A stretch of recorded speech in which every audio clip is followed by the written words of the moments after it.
Hello friends, मैं सलोनी आप सभी का हमारे यूट्यूब चैनल स्टडी ट्यूटोरियल में स्वागत करती हूँ। आज के इस वीडियो में मैं एक इंटरेस्टिंग टॉपिक को डिस्कस करने वाली हूँ और टॉपिक का नाम है ऑब्जेक्ट ऑफ ऑडिट। चलिए वीडियो को स्टार्ट करते हैं। वीडियो स्टार्ट करने से पहले जो मेरे चैनल पे नए हैं, मेरे चैनल को लाइक, सब्सक्राइब एंड शेयर जरूर करें और वीडियो लास्ट तक देखें। Let's start the video. Of audit it means हम लोग देखने वाले इस वीडियो में कि क्या ऑब्जेक्ट होता है एक ऑडिट का। The main object of an audit may be classified into two parts, primary object, secondary object. चलो ये तो मैंने देख लिया कि primary object and secondary object दो ही ऑब्जेक्ट होते हैं एक ऑडिट का। First primary and then second one is secondary object. तो प्राइमरी ऑब्जेक्ट किसको बोला जाता है? तो primary object, the primary object of an audit is to be verify the account and to report whether the balance sheet and the profit and loss account have been drawn properly according to the Companies Act 2013 and whether they give a true and fair view of the statement of affair or the company at the end of the financial year.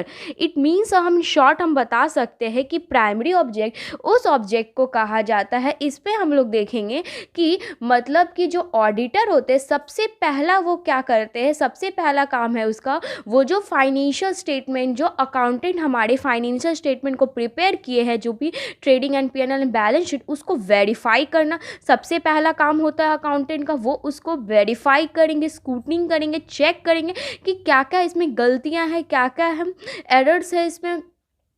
और after स्क्रूटनिंग, after verifying, फिर वो क्या करते हैं उस statement के according अपना true and fair view देते हैं। तो हम लोग को पता है कि एक ऑडिटर तभी ट्रू एंड फेयर व्यू देता है किसी स्टेटमेंट पे अपने क्लाइंट्स को जब वो तीनों का तीनों कंडीशन सेटिस्फाई करना है।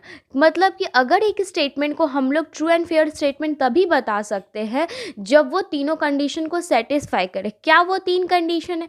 सबसे फर्स्ट कंडीशन अगर हम लोग देखा जाता है तो सबसे पहला कंडीशन है proper accounting policy. It means उन्होंने प्रॉपर अकाउंटिंग पॉलिसीज को फॉलो किया हो, वैसे अकाउंटिंग पॉलिसीज को फॉलो किया है जो उसके लिए मतलब कि बेस्ट हो। अगर कोई बिजनेसमैन है, अगर वो अपने इनटेंजिबल एसेट्स को अगर डब्ल्यूडीबी डेप्रिसिएशन, डब्ल्यूडीबी मेथड है जो डेप्रिसिएशन का, अगर उसमें अगर रिकॉर्ड मतलब कि वैल्यूड करते हैं तो इट मीन्स वो गलत है, वो अकाउंटिंग पॉलिसी उनके लिए नहीं है।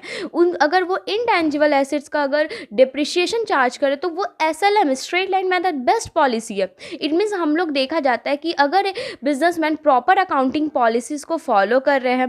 देन सेकेंड वन हो जाता है अकाउंटिंग स्टैंडर्ड। इट मीन्स वो सारे अकाउंटिंग स्टैंडर्ड को फॉलो कर रहे हैं, सारे accounting standard follow. It means अगर अपने वो स्टॉक का वैल्यूएशन कर रहे हैं तो वो स्टॉक का जो अकाउंटिंग स्टैंडर्ड है वो फॉलो करे। अगर वो डेप्रिसिएशन कर वैल्यू मतलब डेप्रिसिएशन चार्ज कर रहे हैं तो जो डेप्रिसिएशन का अकाउंटिंग स्टैंडर्ड है, अकाउंटिंग स्टैंडर्ड 10, तो वो सारे अकाउंटिंग स्टैंडर्ड को फॉलो करे।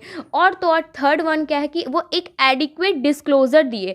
कहाँ देना है adequate disclosure? In a notes of account. अगर ये तीनों का कंडीशन सेटिस्फाई होता है तब हमारे जो अकाउंट ऑडिटर होते हैं वो एक true and fair view report देते हैं। किसको देते हैं? अपने क्लाइंट्स को देते हैं। देन आफ्टर हम लोग देखेंगे कि सेकेंडरी ऑब्जेक्ट क्या होता है। प्राइमरी ऑब्जेक्ट तो हम लोग देख लिए कि प्राइमरी ऑब्जेक्ट में क्या होता है कि अपना जो ऑडिटर होते हैं वो हमारे बुक्स ऑफ अकाउंट को वेरीफाई करते हैं, स्क्रूटनिंग करते हैं और उसके बाद ट्रू एंड फेयर व्यू अपना ओपिनियन उस स्टेटमेंट के अकॉर्डिंग अपने क्लाइंट्स को देते हैं। तो सेकेंडरी ऑब्जेक्ट क्या होता है? तो सेकेंडरी ऑब्जेक्ट में हम लोग देखते हैं while performing his tasks the auditor must satisfy himself that the account are not incorrect due to a fraud and errors having been committed by the director, manager or a employee.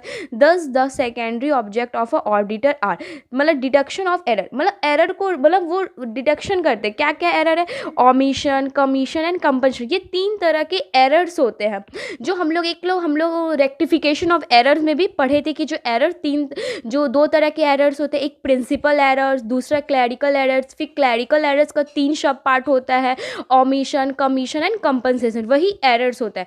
तो यहाँ पे जो हमारे auditor है वो क्या करते हैं हैं, हमारे जो ऑडिटर है वो एरर्स को क्या करते हैं, एरर को डिटेक्ट करेंगे, उसको कभी भी मतलब रेक्टिफाई नहीं करेंगे, वो सुधारेंगे नहीं। सुधारना किसका काम है, वो क्लाइंट्स करेगा। सिर्फ यहाँ पे ऑडिटर क्या करें, डिडक्ट करेंगे, डिडक्शन करेंगे एरर। तो omission error refers to that type of error, ये वैसे एरर्स होते हैं जिसमें कि दो सब पार्ट होता है। पहला होता है एक complete omission and partial omission. दो तरह का ओमिशन होता है। कंप्लीट ओमिशन वैसा ओमिशन होता है, सपोज हम लोग का बहुत सारा बिजनेस ट्रांजैक्शन है और उस बिजनेस ट्रांजैक्शन में से वो एक एंट्री रिकॉर्ड करना भूल गया, पास करना भूल गया, पोस्टिंग करना भूल गया, दोनों। ना ही वो एंट्री को रिकॉर्ड किया है, ना ही वो एंट्री को जर्नल एंट्री पास किया, ना ही उस ट्रांजैक्शन का वो बुक्स ऑफ अकाउंट्स में मतलब कि पोस्टिंग किया, कुछ नहीं किया, तो उसको क्या कहेंगे, कंप्लीट ओमिशन। दोनों चीज़ भूल गए। लेकिन पार्शियल ओमिशन किसको कहेंगे, पार्शियल ओमिशन उसको कहा जाता है जब कोई बिजनेसमैन अपने ट्रांजैक्शन को तो रिकॉर्ड कर लिया, जर्नल एंट्री कर लिया, पास कर लिया, बट उसको पोस्टिंग नहीं किया, तो इसको क्या कहते हैं, पार्शियल ओमिशन। तो ये ओमिशन एरर हो गया, ठीक है। कमीशन क्या होता है, कमीशन एरर्स इट मीन्स हम लोग देख सकते हैं इसमें बहुत सारा होता है। सपोज अगर कोई भी मतलब कि एंट्रीज तो पास कर दिए बट रॉन्ग साइड में पास कर दिए, पोस्टिंग किए बट रॉन्ग साइड में पोस्टिंग किए, गलत अमाउंट को पोस्ट कर देना, गलत अमाउंट को रिकॉर्ड कर देना, टोटलिंग गलत कर देना, बैलेंसिंग गलत करना, तो ये सारे किसके पार्ट्स हो गया, कमीशन और एरर, ठीक है। कंपनसेशन एरर मतलब वैसे एरर्स होता है जिसमें कि ओवर और अंडर डेबिट को नलिफाइड किया जाता है ओवर अंडर क्रेडिट से। तो ये सारे एरर्स को कौन डिडक्शन करेगा, डिटेक्ट कौन करेगा, ऑडिटर करेगा। क्यों ऑडिटर डिटेक्ट करेगा, क्योंकि ऑडिटर का काम है वो जो भी गलती होती है, जो भी एरर्स है उसको डिटेक्ट करेगा, ना कि उसको मतलब कि रेक्टिफाई करना। वो उसको रेक्टिफाई नहीं करेगा, वो अपने क्लाइंट्स को इन्फॉर्म कर देगा और उसके जो क्लाइंट्स होते हैं वो उसके जो भी एरर्स है वो उस पर देखेगा कि कहाँ पे गलती है, उस एरर को वो सुधारेगा। तो ये सारा काम क्लाइंट्स करता है। तो हम लोग देखेंगे कि जो मतलब कि जो प्राइमरी ऑब्जेक्ट में हम लोग पढ़े थे कि जो एक ऑडिटर अपना मतलब ट्रू एंड फेयर व्यू देता है, तो ट्रू एंड फेयर व्यू वो अपना देगा, ट्रू एंड फेयर व्यू अपना जो एक रिपोर्ट वो देता है अपने क्लाइंट्स को, तो वो 3 तरह से दे सकता है। बहुत सारा रिपोर्ट्स होता है मतलब कि मतलब एक अपना क्लाइंट्स को देने के लिए, ठीक है। तो वो सारे जो मतलब कि टॉपिक्स है मैं नेक्स्ट वीडियो में कवर करूँगी। और आज का वीडियो यहीं तक है। और वीडियो अगर पसंद आए तो वीडियो को लाइक शेयर सब्सक्राइब जरूर करें।